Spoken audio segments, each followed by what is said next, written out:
Halo TBJ Family, mari kita saksikan video berikut ini. Saya Gio dari Muslim. Dari tadi kan Bapak Pendeta suka bawa-bawa sejarah nih. Sepertinya Bapak tahu banget tentang sejarah. Nah, bisa tolong Pak disebutkan, ini agak melenceng dari topik boleh ya? Kak Moderator. Boleh?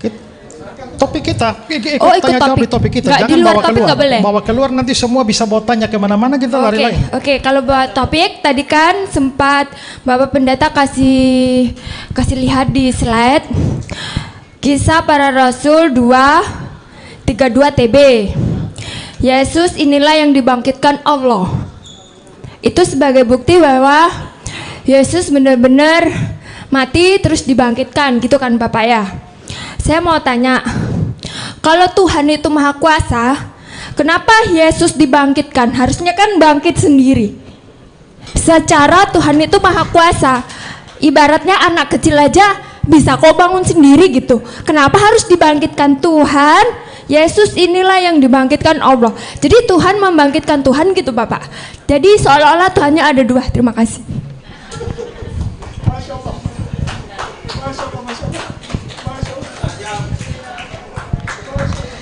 Ya,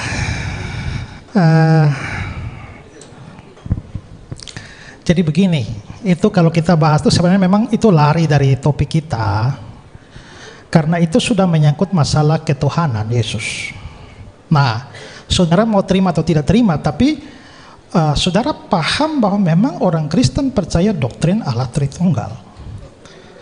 Tri dan tunggal, artinya ada bagian trinya, tunggalnya. Nah, tunggalnya itu mengacu kepada hakikatnya, sementara trinya mengacu kepada tiga pribadi, Bapa, Anak, dan Roh Kudus. Jadi kalau ditanyakan bahwa kalau begitu Allahnya ada dua, enggak. Kita nggak percaya demikian. Tapi itu kalau dibahas, kita sudah jadi bahas masalah doktrin Allah Tritunggal. Sekarang saya mau menjawab saja pertanyaan saudara begini.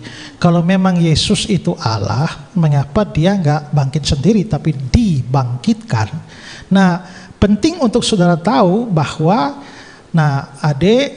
saya kira adik ya baca ayat itu bagus. Tapi lebih bagus lagi kalau adik baca seluruh Alkitab.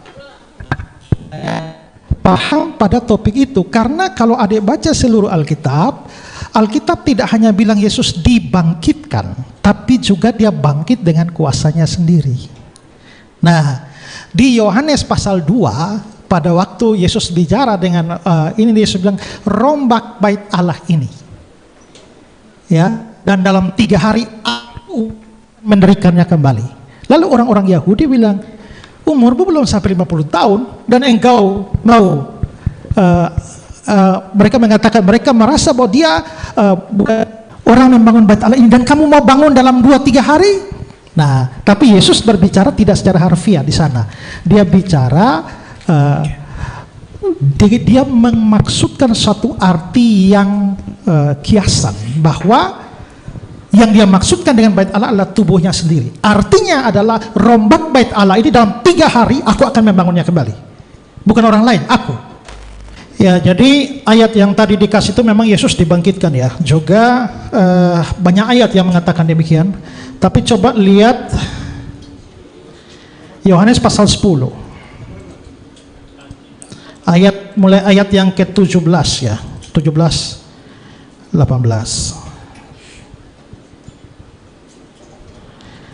Yohanes 10, 17, 18.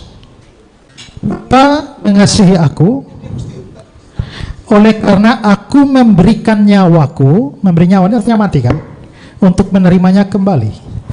Tidak seorang pun mengambilnya, mengambil nyawa daripadaku, melainkan aku memberikannya menurut kehendakku sendiri. Aku berkuasa memberikannya, itu memberikan nyawa, dan berkuasa mengambilnya kembali. Jadi Yesus menyatakan bahwa berkuasa mengambil nyawanya kembali. Ini menunjukkan Yesus memang bangkit dengan kuasanya sendiri. Lalu Roma 1 ayat 4. Roma 1 ayat yang keempat. Dan menurut Roh Kekudusan dinyatakan oleh kebangkitannya dari antara orang mati bahwa Dia adalah Allah yang berkuasa, Yesus Kristus Tuhan kita. Menurut Roh Kekudusan itu mengacu kepada Roh Kudus. Kalau begitu ada ayat-ayat yang menyatakan Yesus dibangkitkan oleh Bapa. Ada ayat-ayat yang mengatakan Yesus bangkit sendiri dengan kuasanya. Dan ada ayat-ayat yang mengatakan bahwa Yesus dibangkitkan oleh Roh. Kesimpulannya apa?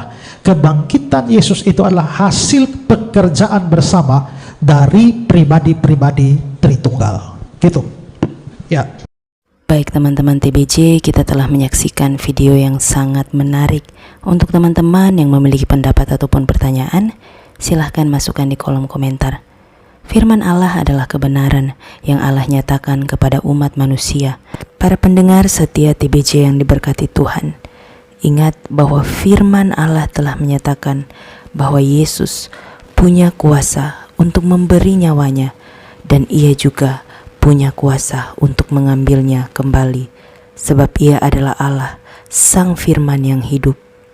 Dalam firman Tuhan dijelaskan di mana Allah berulang kali menyatakan diri kepada umatnya.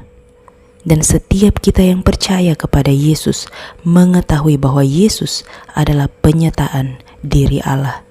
Kedatangan Tuhan Yesus telah dinubuatkan oleh para nabi dan disaksikan oleh para rasul.